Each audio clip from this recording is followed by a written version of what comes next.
তো ওয়েলকাম বন্ধুরা jobs তুমসে RM YouTube চ্যানেলে। তো এনডিএ অর্থাৎ ন্যাশনাল ডিফেন্স একাডেমির তরফ থেকে একটি নতুন ভ্যাকেন্সির নোটিফিকেশান রিলিজ করা হয়েছে এবং তোমাদের ভ্যাকেন্সিতে কিন্তু অনলাইন অলরেডি স্টার্ট হয়ে গেছে। তো তোমাদের এখানে কোন কোন পোস্টের জন্য ভ্যাকেন্সি রিলিজ করা হয়েছে, টোটাল কতগুলি ভ্যাকেন্সি দেওয়া হয়েছে, তোমাদের এখানে এজ লিমিট, তোমাদের এখানে অ্যাপ্লিকেশন ফি কি রাখা হয়েছে, ফুল ডিটেল সম্পর্কে কিন্তু আমরা আজকে এই ভিডিওতে আলোচনা করব। তো সবার প্রথমে তোমরা এখানে দেখো, তোমাদের এখানে বলা আছে অর্গানাইজেশন, এখানে বলা আছে ন্যাশনাল ডিফেন্স একাডেমি এনডিএর তরফ থেকে কিন্তু ভ্যাকেন্সি রিলিজ করা হয়েছে। এখানে তোমাদের পোস্ট নেম বলা আছে গ্রুপ সি পদে তোমাদের নিয়োগ করা হবে এবং তোমাদের এখানে বলা আছে এনডিএ পুনে ভ্যাকেন্সি 2024। তোমাদের ভ্যাকেন্সির কিন্তু 2024-এরই নতুন ভ্যাকেন্সি এবং এখানে টোটাল ভ্যাকেন্সির সংখ্যা বলা আছে 198টি টোটাল ভ্যাকেন্সি দেওয়া হয়েছে এবং তোমাদের এখানে অ্যাপ্লাই লাস্ট ডেট বলা আছে 16/2/2024, অর্থাৎ তোমরা কিন্তু এখানে 16 ফেব্রুয়ারি 2024 পর্যন্ত ভ্যাকেন্সিতে আবেদন করতে পারবে এবং তোমাদের কিন্তু ভ্যাকেন্সিতে অনলাইন অলরেডি স্টার্ট হয়ে গেছে। তোমাদের এখানে অ্যাপ্লাই মোড বলা আছে অনলাইন, তোমাদের কিন্তু এখানে অনলাইন মোডে আবেদন করতে হবে। নিচে তোমাদের এখানে অফিসিয়াল ওয়েবসাইট দিয়ে দেওয়া হয়েছে, এই অফিসিয়াল ওয়েবসাইট থেকে তোমাদের কিন্তু অনলাইন মোডে আবেদন করতে হবে। এরপর তোমাদের এখানে ইম্পর্টেন্ট ডেটসের কথা বলা হয়েছে। তোমাদের এখানে বলা আছে তোমাদের কিন্তু এখানে 27/1/2024 অর্থাৎ 27শে জানুয়ারি 2024 থেকে আবেদন স্টার্ট হয়ে গেছে এবং তোমরা কিন্তু এখানে 16 ফেব্রুয়ারি 2024 পর্যন্ত আবেদন করতে পারবে। এরপর তোমাদের এখানে যে অ্যাপ্লিকেশন ফি, তোমাদের আবেদন করার সময় যে অ্যাপ্লিকেশন ফি সেটির কথা বলা আছে। তোমাদের কিন্তু এখানে কোনো অ্যাপ্লিকেশন ফি পেমেন্ট করতে হবে না, তুমি যে ক্যাটাগরি স্টুডেন্ট হয়ে থাকো না কেন, তো তোমরা সকলে কিন্তু এখানে ফিতে আবেদন করতে পারবে। এরপর তোমাদের এখানে যে এজ লিমিট এবং স্যালারির কথা বলা হয়েছে, তোমাদের এখানে পোস্ট বলা হয়েছে, এজ লিমিট বলা হয়েছে এবং স্যালারির কথা বলা হয়েছে। তোমাদের এখানে বলা আছে লোয়ার ডিভিশন ক্লার্কের জন্য এখানে এজ লিমিট বলা আছে 18 থেকে 27 বছর বয়সের মধ্যে বয়স হতে হবে, লেভেল 2 এর বেতন দেওয়া হবে 19,900 থেকে 63,200 টাকা পর্যন্ত পার মান্থ বেতন দেওয়া হবে এলডিসির জন্য। এখানে বলা আছে স্টেনোগ্রাফার গ্রেড সেকেন্ডের জন্য বলা আছে 18 থেকে 27 বছর বয়সের মধ্যে বয়স হতে হবে, লেভেল 4 এর বেতন দেওয়া হবে। এখানে বলা আছে 25,500 থেকে 81,100 টাকা পর্যন্ত পার মান্থ বেতন দেওয়া হবে এবং ডটসম্যানের জন্য বলা আছে এখানে 18 থেকে 27 বছর বয়সের মধ্যে বয়স হতে হবে, লেভেল 4 এর বেতন দেওয়া হবে 25,500 থেকে 81,100 টাকা পর্যন্ত পার মান্থ বেতন দেওয়া হবে। এরপর তোমাদের নিচে এখানে কুকের কথা বলা আছে, কুকের জন্য 18 থেকে 25 বছর বয়সের মধ্যে বয়স হতে হবে, লেভেল 2 এর বেতন দেওয়া হবে।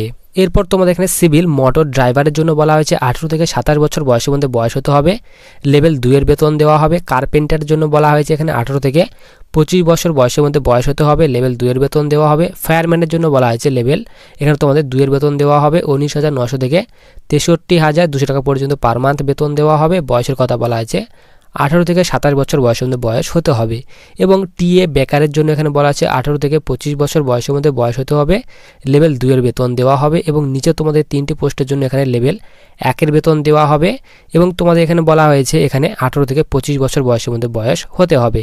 তোমাদের এখানে টিএ এখানে সাইকেল রিপেয়ার, এরপর বলা আছে টিএ প্রিন্টিং মেশিন, এইসব পদের জন্য তোমাদের এখানে এজ লিমিট এবং তোমাদের স্যালারির কথা ভাগ করে দেওয়া হয়েছে।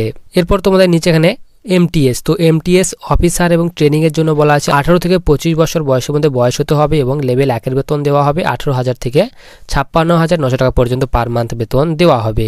এরপর তোমাদের এখানে যে ক্যাটাগরি ওয়াইজ ভ্যাকেন্সি সেটি ভাগ করে দেওয়া হয়েছে। এখানে পোস্ট নেম বলা আছে গ্রুপ সির ভ্যাকেন্সি, ইউআরদের জন্য বলা আছে 110টি ভ্যাকেন্সি, এসসির জন্য 3টি ভ্যাকেন্সি, এসটির জন্য এখানে বলা আছে 8টি ভ্যাকেন্সি, ওবিসির জন্য বলা আছে এখানে 58টি ভ্যাকেন্সি এবং ইডাব্লিউএসদের জন্য বলা আছে এখানে 19টি ভ্যাকেন্সি দেওয়া আছে। টোটাল কিন্তু তোমাদের এখানে 198টি টোটাল ভ্যাকেন্সি দেওয়া হয়েছে। এরপর তোমাদের এখানে পোস্ট ওয়াইজ এখানে কতগুলো ভ্যাকেন্সি দেওয়া হয়েছে তার ডিটেলস এখানে দিয়ে দেওয়া হয়েছে। এখানে বলা আছে এলডিসি অর্থাৎ লোয়ার ডিভিশন ক্লার্কের জন্য 16টি ভ্যাকেন্সি দেওয়া হয়েছে। এখানে বলা আছে স্টেনোগ্রাফার গ্রেড সেকেন্ডের জন্য 1টি, এখানে ডটসম্যানের জন্য 2টি, এখানে কুকের জন্য এখানে 14টি।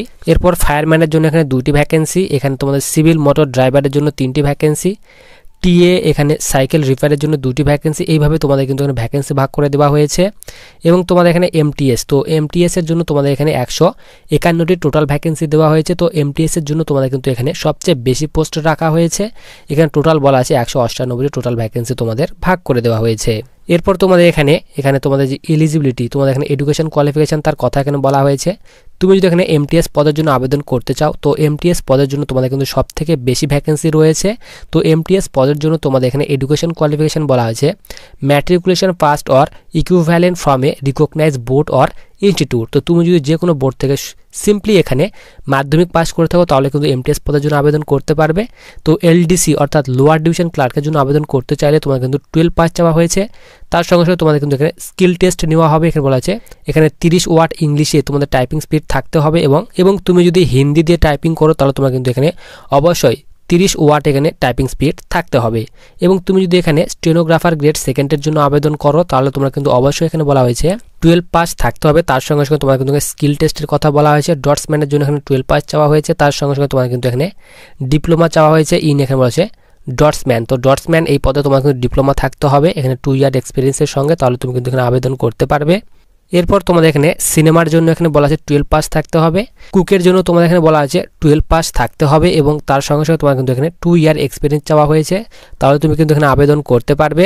এরপর তোমাদের এখানে সিভিল মোটর ড্রাইভারের জন্য বলা আছে তোমাদের কিন্তু 12 পাস থাকতে হবে, উচ্চ মাধ্যমিক পাস থাকতে হবে এবং তোমাদের কিন্তু এখানে সিভিল ড্রাইভিং লাইসেন্স থাকতে হবে হেভি ভেহিক্যাল, তাহলে তুমি কিন্তু এখানে আবেদন করতে পারবে। এরপর কার্পেন্টারের জন্য তোমাদের বলা আছে 12 পাস থাকতে হবে, উচ্চ মাধ্যমিক পাস থাকতে হবে, তার সঙ্গে সঙ্গে 2 ইয়ারে এক্সপিরিয়েন্স চাওয়া হয়েছে, তাহলে তুমি কিন্তু এখানে আবেদন করতে পারবে। এরপর তুমি যদি এখানে ফায়ারম্যান পদের জন্য আবেদন করতে চাও তাহলে তোমার কিন্তু অবশ্যই এখানে বলা হয়েছে মাধ্যমিক পাস থাকতে হবে, তার সঙ্গে সঙ্গে তোমাদের কিন্তু এখানে অবশ্যই সিভিল ড্রাইভিং লাইসেন্স থাকতে হবে ফর এখানে বলা আছে হেভি ভেহিক্যালে, তাহলে তুমি কিন্তু এখানে আবেদন করতে পারবে। তো ভ্যাকেন্সিতে অনলাইন আবেদন কিন্তু অলরেডি স্টার্ট হয়ে গেছে। তো তুমি যদি আবেদন করতে চাও তাহলে তুমি কিন্তু অবশ্যই আবেদন করতে পারো। লিঙ্ক কিন্তু ভিডিওর ডিসক্রিপশন বক্সে দেওয়া রয়েছে, তো তোমরা সেখান থেকে কিন্তু অনলাইন মোডে আবেদন করতে পারবে। এবং তুমি যদি এই ভ্যাকেন্সির অফিসিয়ালি নোটিশ ডাউনলোড করতে চাও ভিডিওর ডিসক্রিপশন বক্সে লিঙ্ক দেওয়া রয়েছে, তো তোমরা সেখান থেকে কিন্তু এই ভ্যাকেন্সির অফিসিয়ালি নোটিশ ডাউনলোড করতে পারবে।